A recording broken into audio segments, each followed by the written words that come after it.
কিসের ওয়াজ শুনেন আপনারা? যখন শুনবেন যে মিজানুর রহমান আজারি সাহেব আসছে, মামুনুল হক সাহেব আসছে, হাফিজুর রহমান হুজুর আসছে, আমির হামজা সাহেব আসছে, দৌড়াইয়া ওখান থেকে মানুষজন চলে আসবেন। আপনি একটা ভণ্ড মুসল্লি, আপনি মানুষ দেখতে আসেন, আপনি ইসলামের কথা শুনতে আসেন না। ইসলামের কথা যদি ওনারা আপনাদের মধ্যে ঢুকাতে পারতো, তাহলে আমাদের মতো অকৃতজ্ঞ নগণ্য মানুষ এই চেয়ারে বসতে পারতো না, আল্লাহর ওলি হয়ে যেত লোকজন সব। কেন এই কথাগুলো বলছি? মনের দুঃখ থেকে বলছি। এমনও আমাদের কেস আছে 12 বছর পর্যন্ত শরীর পচে, প্রচুর পচা দুর্গন্ধে ঘরের মধ্যে সবাই নীরবে কাঁদতেছে, টাকা নাই, চিকিৎসাও নাই। কারণ ওই পা হাত কাইটা ফেলাইতে কমপক্ষে 50,000 টাকার উপরে লাগবে। যার ঘরে ভাতই আসে না 3 বেলা, সে 50,000 টাকা কোথায় পাবে বলেন? টাকাও নাই, চিকিৎসাও নাই, ঘরের মধ্যে পচা গন্ধ নিয়ে বছরের পর বছর কাটতেছে। আর তার পাশে আপনারা বড় বড় হুজুর নিয়ে এসে ওয়াজ করাচ্ছেন। তাহলে কি লাভ আপনারা এই ওয়াজের বলেন? এখানকার যে প্রধান বক্তা, ওনার জায়গা আরো বড় বক্তা হইতে পারতো। ওনাদের মনে হয় টাকা কমের জন্য ওনাকে আনছে, এর চেয়ে বড় বক্তা। এখানে তো এতক্ষণ যদি টাকা থাকতো, আমি তো মনে করতাম এখানে এই যে বড় বড় যে নামগুলো বলছি, ওনারা এসে এখানে হাজির থাকতো, ওনারা এখানে ওয়াজ করতো। ওয়াজ করে লাভটা হইতো কি বলেন? আপনার এই দেওয়ানহাট মোড় থেকে বড়পুল পর্যন্ত যান, 2-1টা পাগল রাস্তার পাশে এখনো ল্যাংটো হয়ে শুয়ে রয়েছে। এখানের মানুষ যদি আলেম হইতো, দিনদার হইতো, ওই মানুষ ল্যাংটো হয়ে ওখানে পড়ে থাকতো না। ওয়াজ শুনতে আসছেন আপনারা, আমার মতো পাগলারা এখানে উঠেছেন, আপনাদের ওয়াজ মাটি আজকে। এমনও আমাদের কেস আছে 12 বছর পর্যন্ত শরীর পচে, প্রচুর পচা দুর্গন্ধে ঘরের মধ্যে সবাই নীরবে কাঁদতেছে, টাকা নাই, চিকিৎসাও নাই। কারণ ওই পা হাত কাইটা ফেলাইতে কমপক্ষে 50,000 টাকার উপরে লাগবে। যার ঘরে ভাতই আসে না 3 বেলা, সে 50,000 টাকা কোথায় পাবে বলেন? টাকাও নাই, চিকিৎসাও নাই, ঘরের মধ্যে পচা গন্ধ নিয়ে বছরের পর বছর কাটতেছে। আর তার পাশে আপনারা বড় বড় হুজুর নিয়ে এসে ওয়াজ করাচ্ছেন। তাহলে কি লাভ আপনারা এই ওয়াজের বলেন?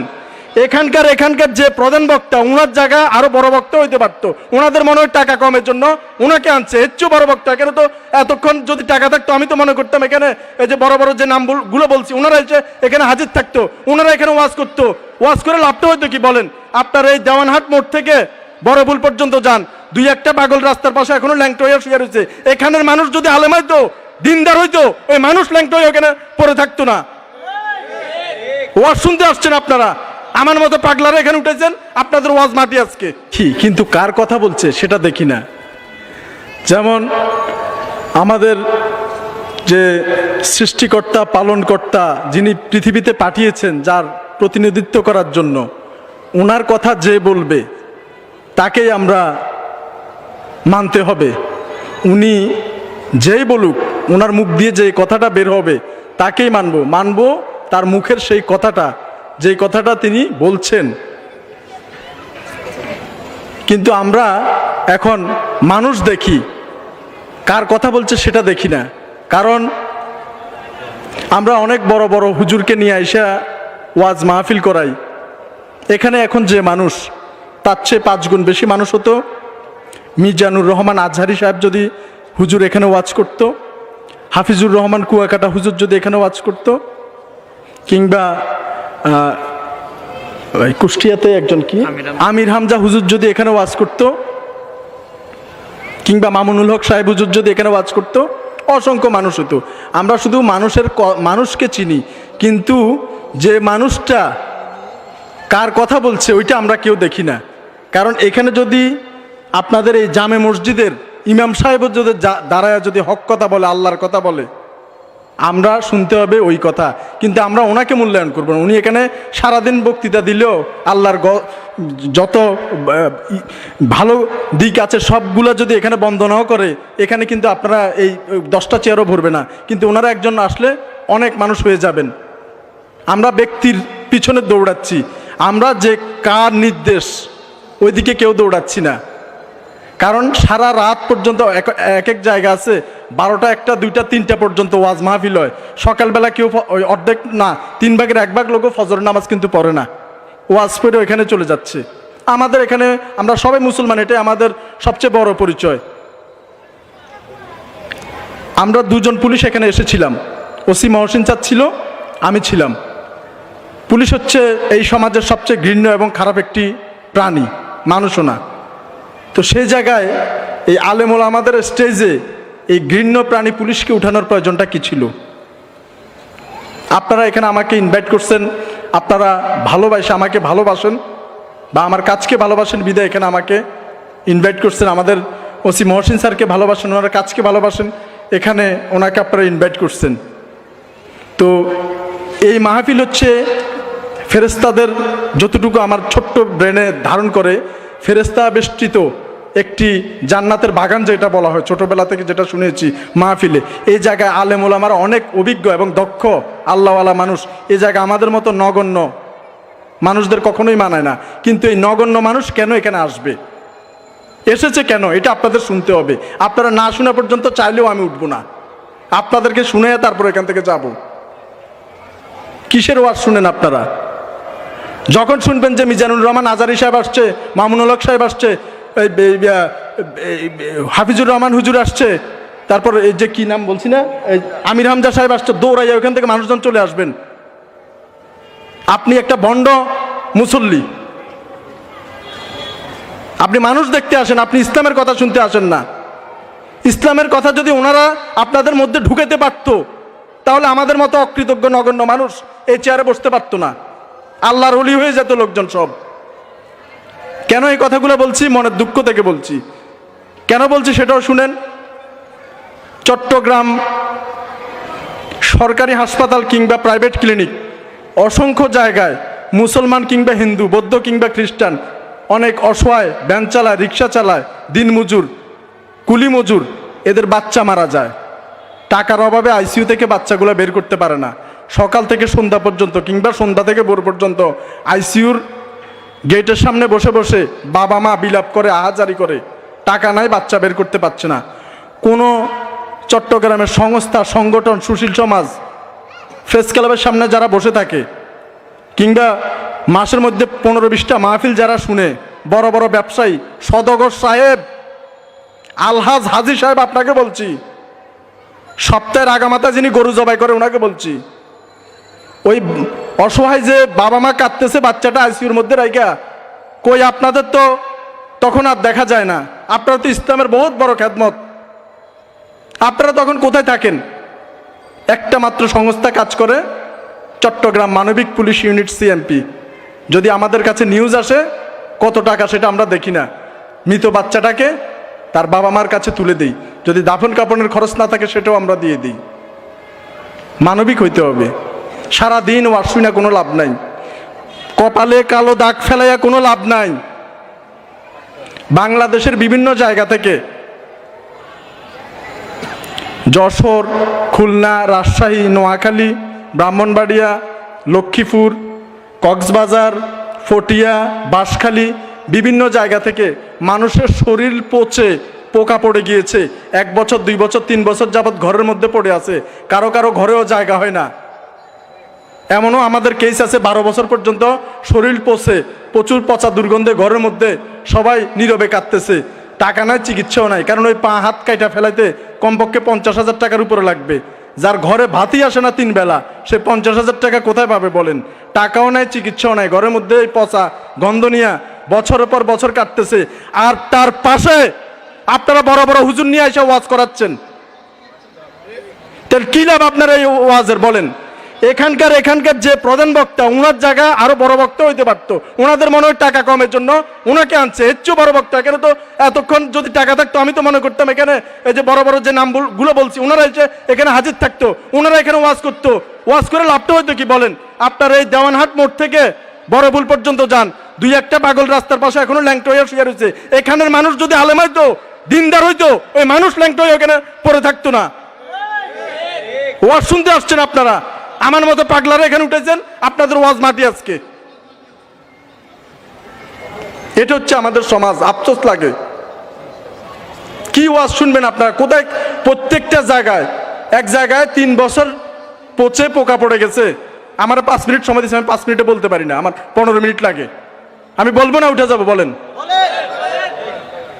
3 বছর শরীর পোকা ধইরা, যার ঘরেও জায়গা হয় না, ঘরে উঠানের কর্নারে কোম্পানিগঞ্জ, আমরা 3 মাস চিকিৎসা করে সুস্থ করে তাকে বিদায় দিছি, আলহামদুলিল্লাহ। কিন্তু যার ঘরেও ঠাঁই হয় নাই, 3 বছর ওই জায়গায় বড় বড় মসজিদ ছিল, মাদ্রাসা ছিল, বড় বড় হুজুররা এসে এখানে ওয়াজ করে গেছে। যাদের নাম বলছি ওই হুজুররা এসে ওয়াজ করছে। ওয়াজ করে কি হয়েছে বলেন? ঘোড়ার ডিম হয়েছে ওয়াজ করে। 3 বছর লোকটা মৃত্যুর যন্ত্রণায় কাতরাচ্ছে, আল্লাহ আমার মৃত্যু দাও, আল্লাহ আমার মৃত্যু দাও, আল্লাহ আমার মৃত্যু দাও। পচা অংশ পচে গলে পোকা পড়ে, তার কষ্টের সীমা নাই। কিন্তু সেখানে তো বাৎসরিক সব মাহফিল হচ্ছে, বড় বড় হুজুররা আসতেছে। ধর্মীয় রাজনৈতিক দিকে গেলাম না, ওনারা তো সবাই ওই কাতারে চলে গেছে, ওই আলাপ আমি করব না। যারা ধর্মভীরু মানুষ তাদের জন্য বলবো যে আপনারা ওয়াজ শুনছেন, ওয়াজ শুনে কি ফায়দাটা হচ্ছে বলেন? আপনার ঘরের পাশের মানুষ যদি 3 বছর ধরে পচে, আপনি আলহাজ হাজি সাহেব, হাজি অমুক সওদাগর, লাভটা কি বলেন? আপনার হজের কোনো মূল্য নাই। হুজুররা আসবে, হজ করার কথা 100 বার বলবে এখানে, কিন্তু আমি বলবো হজ করিয়েন না। হজ করার আগে আপনার এই মাথা থেকে ওই মাথা পর্যন্ত কোনো মানুষ ল্যাংটা হয়ে শুয়ে আছে কিনা রাস্তার পাশে দেখেন, কিংবা আপনার পাশের বাসায় চিকিৎসার অভাবে কাতরাচ্ছে কিনা, 2টা কিডনি নষ্ট হইয়া ডায়ালাইসিসের পয়সা নাই। আপনি বলবেন গল্প করতেছি, চট্টগ্রাম মেডিকেল কলেজে একটু হাইটে আসেন। আমরা প্রতিবেশীর কে খবর রাখি বলেন? এখানে যে ওয়াজ মাহফিল হচ্ছে, চারপাশে সবগুলো বিল্ডিং, এই ফ্ল্যাটের খবর ওই ফ্ল্যাট রাখে না। কি খাইছে না মইরা গেছে না কি আসল বিষয় কোনো খবর নাই। এক ফ্ল্যাটের খবর আরেক ফ্ল্যাট জানে না। আমরা ওই মুসলমান, এই ওয়াজ কেউ করবে না। ওয়াজ করবে রুকু কিভাবে করবেন, সিজদা কিভাবে করবেন, মসজিদের মধ্যে কিভাবে এসি লাগাবেন, কে কত টাকা দান করবেন, মার হাবা উনি 50,000 টাকা, আরেকজন দাঁড়ায় যান, এই হচ্ছে আমাদের ওয়াজ। কিন্তু মানুষ যে নীরবে চোখের পানি ফেলছে সে বিষয়ে কারো কোনো কথা নাই, কেউ বলে না। এই মানুষগুলো যে বাচ্চা মারা যাওয়ার পরে কিংবা বাবা মারা যাওয়ার পরে, আপনার অবিশ্বাস হইলে মানবিক পুলিশ ইউনিট পেজ আছে একটা ফেসবুকে, যাইয়া দেখেন অসংখ্য মানুষ সকাল থেকে বিকাল পর্যন্ত মেডিকেলের বারান্দায় লাশ নিয়ে কাটতেছে। দাফন তো দূরের কথা, লাশটা নেওয়ার পয়সাও নাই। তাহলে আমরা কি মুসলমান হইছি বলেন? অথবা বিনা চিকিৎসায় আজকে সন্ধ্যার ঘটনা, চট্টগ্রাম মেডিকেল কলেজে বাবা জেলে, বাচ্চাটার বয়স হচ্ছে 6 বছর। বাবা মাছ ধরে আরেক বিয়ে করে চলে গেছে, 3টা ছোট ছোট বাচ্চা নিয়ে। একটা বড়টার বয়স 6 বছর ছেলে, এই নাভিটা পচে নাভির পাশ দিয়ে পায়খানাগুলো বেরোচ্ছে এবং ছেলেটা মৃত্যুসজ্জায়। প্রতিদিন তার ইঞ্জেকশনের খরচ আসে প্রায় 5,000 টাকা করে, প্রতিদিন 5,000 টাকা। ডাক্তার আশা ছাইরা দিছে, বলছে যে বাঁচবে না বাচ্চাটা। কিন্তু বাচ্চার মা এতটা নিরুপায় যে 5,000 টাকা তো দৈনিক খরচ দূরের কথা, 5 টাকা 1 কাপ চা খাবে, ওই 5টা টাকাও তার কাছে নাই। কোনো রকম মানুষে যে ভিক্ষা দিছে ওইগুলা দিয়া বাচ্চাটা নিয়ে মেডিকেল পর্যন্ত আসছে। যখনই আমরা এটা পাইছি সংবাদটা, আমরা তাদের পাশে দাঁড়িয়েছি যে 5,000 না, প্রতিদিন যদি 50,000 টাকাও খরচ যায়, যে কয় লাখ টাকা লাগুক, সর্বোচ্চ চেষ্টা করবো আমরা এর চিকিৎসা করাবো। হায়াত মত আল্লাহর হাতে, এখনও চলমান আছে। আজকে 5 দিন ধরে চিকিৎসা চলতেছে। সন্ধ্যায় গিয়ে আজকে আপডেট নিয়ে আসছি, আগের থেকে কিছুটা ভালো আছে, তবে ডাক্তাররা এখন আশা দিচ্ছে না। কিন্তু বাচ্চাটা মরে যাবে জেনেও আমরা সর্বোচ্চ চেষ্টা করছি যাতে তার মা চোখ দিয়ে পানি না ফেলতে পারে যে আমার বাচ্চাটা বিনা চিকিৎসা মারা গেছে। ধর্ম তো হচ্ছে এটা। আপনি শুধু অমুক সাহেব টাকা জমছে আর হজ করতে চলে গেলেন, কি বাহবা পাচ্ছে এখানে। এখানে সাধারণত ঠাই পায় কাদের? প্রতি বছর যে সদাগর সাহেব হজ করে ওনার। আপনি মাদ্রাসায় 4টা গরু দিয়ে দিচ্ছেন, আপনার নাম হয়েছে হাজি সাহেবে গরু দিছে, কিন্তু আপনার পাশের প্রতিবেশী যে মানুষটা না খাই আছে, আপনার মানুষটা যে বিনা চিকিৎসা মারা গেছে, তার জন্য আপনারা কি করছেন? চট্টগ্রামে একটা বৃদ্ধাশ্রম নাই। আমরা মানুষগুলাকে সুস্থ করার পরে বেওয়ারিশ মানুষগুলোকে ঢাকাতে নিয়ে যাই, ময়মনসিংহ নিয়ে যাই। চট্টগ্রামের তো অনেক সুনাম, চট্টগ্রামের লোক আপনারা যারা আছেন গর্বে আপনাদের বুকের ফাটা ফুলে যায়। দেখি বলেন না একজনে চট্টগ্রামে একটা বৃদ্ধাশ্রম আছে যেখানে যাই একটা মানুষকে 10 বছর থেকে চট্টগ্রাম থেকে বয়স্ক মানুষদের নিয়ে সুস্থ করে বাইরে নিয়ে রেখে আসতে হয়। চট্টগ্রামে রাখার কোনো জায়গা নাই। আপনারা এত বড় কলিজাওয়ালা লোক, কুকুর বিড়ালের মতো রাস্তায় মানুষ মারা যায়। আপনারা তো ইচ্ছে করলে চট্টগ্রামের এত সমাজসেবক, এত বড় বড় দানশীল ব্যক্তি আছে, এত বড় বড় আলহাজ মৌলবী মাওলানা আছে। চট্টগ্রাম হচ্ছে কি 12 আউলিয়ার দেশ বলে। 12 আউলিয়া বলতে আপনাদের কলিজাটা বড় হয়ে যায়। সেই 12 আউলিয়ার দেশে কি করছেন বলেন? এমন কোনো একটা ঘর আছে? আমি অনেক জায়গায় ঘুরছি ভাই, আমার একটা কেউ ঘর ভাড়া দেন যে পোকা ধরে যে সমস্ত মানুষকে, ওই মানুষকে নিয়ে আমি ওইখানে রাখবো, ওইখানে চিকিৎসা করব। বাংলাদেশে তো বেওয়ারিশ হাসপাতাল নাই। চট্টগ্রামের কোনো জায়গায় আমাকে ঘর ভাড়া দেয় নাই, যে যখন শুনে যে পচা পোকা ধরা ক্যান্সার আক্রান্ত লোকগুলো এখানে নিয়ে আসবো, তখন আর আমাকে ঘর ভাড়া দেয় না। এটা হচ্ছে আমাদের চট্টগ্রামের 12 আউলিয়ার মাটি। আর এই 12 আউলিয়ার যে ওরস যারা আছেন, যে বড় বড় পীর ফকির যারা আছেন, এটাই হচ্ছে আমাদের নমুনা। কি লাভ এই সমস্ত বড় বড় ওয়াজ মাহফিলের? সন্ধ্যা থেকে সকাল পর্যন্ত আপনারা বসে ওয়াজ মাহফিল শুনতেছেন, কিন্তু কাজের বেলায় কিছুই না, সারা দিন দোকান করতেছেন। কে কিভাবে কত টাকার মালিক হবে? কিন্তু আমাদের এখানে যারা কমই লাইনে আছে, তারা তাবলিগকে আরও প্রতিষ্ঠা করার জন্য আরও চেষ্টা চালিয়ে যাচ্ছে। তারা কমি মাদ্রাসা প্রতিষ্ঠা করার জন্য আরও প্রচেষ্টা চালিয়ে যাচ্ছে। মোড়ে মোড়ে এখন মাদ্রাসা হয়ে যাচ্ছে। আলহামদুলিল্লাহ, ইসলামের জন্য এটা একটা ভালো উদ্যোগ, আগায় যাচ্ছে, ওনাদের ধন্যবাদ জানাচ্ছি। যারা জশ্নে জুলুস করে, ওনারা প্রতি বছর দেখি যে মিছিলটা লম্বাচ্ছে, আরও লম্বা হচ্ছে, অনেক টাকা পয়সা খরচ হচ্ছে, ওনাদেরকেও ধন্যবাদ। আপনারাও কাজ করছেন, আগায় যাচ্ছে, মানুষ তো বাড়তেছে ইসলামী লাইনে। যারা ভান্ডারি লাইনে আছেন, মানুষ আগে যত দেখতাম যে গরু টরু দিত, এখন দেখি যে আরও বেশি দিচ্ছে, অনেক মানুষ জমায়েত হচ্ছে। হ্যাঁ, ভান্ডারি লাইনেও অনেক উন্নতি হচ্ছে, সব লাইনে উন্নতি হচ্ছে, কিন্তু প্রকৃত অসহায় যে মানুষরা, তাদের জন্য কিচ্ছু হচ্ছে না। মানুষের মধ্যে মনুষ্যত্ব মরে গেছে, কিন্তু কে কোন আকীদাতে আছে শুধু ওইটারে টানতেছি আমরা। কিন্তু আমাদের ভুলে যেতে হবে, আমরা সবাই মুসলমান, আমরা সবাই একই ছাতার মানুষ, সবাই আল্লাহর কাছে যাব। আমাদের চেষ্টা হবে অসহায় মানুষের জন্য। আমরা যা কিছু করব অসহায় মানুষের জন্য করব, আল্লাহকে রাজি খুশি করার জন্য। পৃথিবীর সবচেয়ে বড় ইবাদত, আমি যেটা আমার ব্রেনে মানি, স্রষ্টার সৃষ্টিকে সেবা করাই হচ্ছে পৃথিবীর সবচেয়ে বড় ইবাদত। আপনি নামাজ রোজা হজ যাই করেন, একজন মানুষ যদি আপনার সামনে বিনা চিকিৎসায় মরে যায়, আমি জানি না, আমার মতে আপনার হজ কবুল হবে না, আমার মতে আপনার নামাজ কবুল হবে না, আপনার ওয়াজে বসা কোনো কথাই কবুল হবে না। আপনারা সবাই এখানে বড় বড় হোটেলগুলোতে খাচ্ছেন, হোটেলের বাইরে যে অসংখ্য মানুষ দাঁড়ায় আছে, কোনোদিন কি জিজ্ঞাসা করছেন মেজবান খাচ্ছেন? চট্টগ্রামের ঐতিহ্যবাহী খাবার মেজবান। মেজবান আমার ধারণা মতে মেজবান হচ্ছে যে বাবা মা মরে গেছে, তাদের যাতে সোয়াব যায়, এই গরিব দুঃখী মানুষকে নিয়ে এসে খাওয়ানো। কিন্তু মেজবান হচ্ছে কি, বড় বড় যত হোটেল আছে সব হোটেলের মধ্যে 500 টাকা, 800 টাকা, 1000 টাকা মেজবানের প্যাকেজ। আপনারা বন্ধু বান্ধব যায় মন ভরে মেজবান খাচ্ছেন, অথবা কমিউনিটি সেন্টারে বাপমাত দেওয়ার জন্য মেজবান দিচ্ছেন, প্রাইভেট কার নিয়ে সেখানে ঢুকতেছে খাওয়ার জন্য। গরিব মানুষ কেউ এখানে ঢুকতে পারে না বড় বড় কমিউনিটি সেন্টারে মেজবান খাওয়ার জন্য। এটা হচ্ছে আপনাদের চট্টগ্রাম। এই জন্য বড় বড় হুজুরের ওয়াজ না শুনা, কিচ্ছা কাহিনী না শুনা, উপরওয়ালা যেভাবে সন্তুষ্ট থাকবে, আল্লাহ যেভাবে রাজি খুশি হবে, সেই কাজ করেন। কোনো মানুষ যাতে আপনার আশপাশে বিনা চিকিৎসায় না মারা যায় ধুকে ধুকে। কিডনি নষ্ট, অনেক মানুষ আছে 2টা কিডনি নষ্ট, একবার ডায়ালিসিস করতে সর্বনিম্ন মেডিকেল 5000 টাকা লাগে। আরে ভাই, এক মাসে অন্তত 25,000 30,000 টাকা বেতন পান, এক মাসে অন্তত একটা ডায়ালিসিসের পয়সা দিয়ে দেন না। এত পয়সা দিয়ে কী করবেন? চট্টগ্রামের প্রত্যেকটা বিল্ডিংওয়ালা লোককে জমিদার বলা হয়। কিভাবে প্রতি মাসে ঘর ভাড়া 12,000 থেকে 13,000 বাড়ানো যাবে? বছরে 20 থেকে 22, 22 থেকে 24, 24 থেকে 28 কিভাবে ঘর ভাড়া বাড়াইতে পারবে? একটা বিল্ডিং থেকে 2টা বিল্ডিং বানাতে পারবে। সদগর সব কিভাবে একটা দোকান থেকে 2টা দোকান করতে পারবে। সিঙ্গারা 5 টাকার জায়গা কিভাবে 8 টাকা করবে। 8 টাকা জিলাপি 10 টাকা করবে।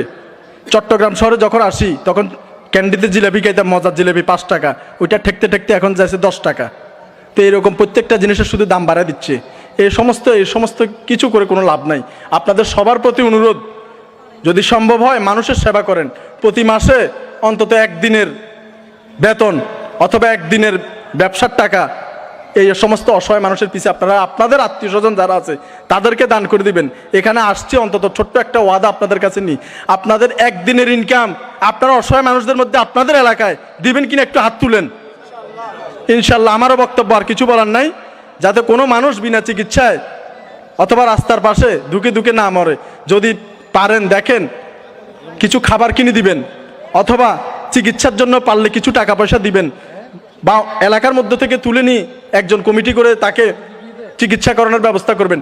এটাই হচ্ছে সত্যিকারের ইবাদত। আর অন্য কোনো কিছুর মধ্যে আল্লাহ এত রাজি খুশি হবে না। আল্লাহ সৃষ্টি একটাকে যদি আপনি ভালোবাসেন, এটার মধ্যে আল্লাহ সবচেয়ে বেশি সন্তুষ্ট হবে। সবার মানবিকতা যাতে আল্লাহ বৃদ্ধি করে এই দোয়া করি। আমার জন্য দোয়া করবেন। আসসালামু আলাইকুম। আচ্ছা দোয়ান্ত আছে আচ্ছা ঠিক আছে মাশাআল্লাহ ধন্যবাদ জনাব মোহাম্মদ সৌদর হোসেন ভাইকে বাস্তবসম্মত তার বক্তব্য উপস্থাপন করার জন্য। মোহতারাম হাজিরিন,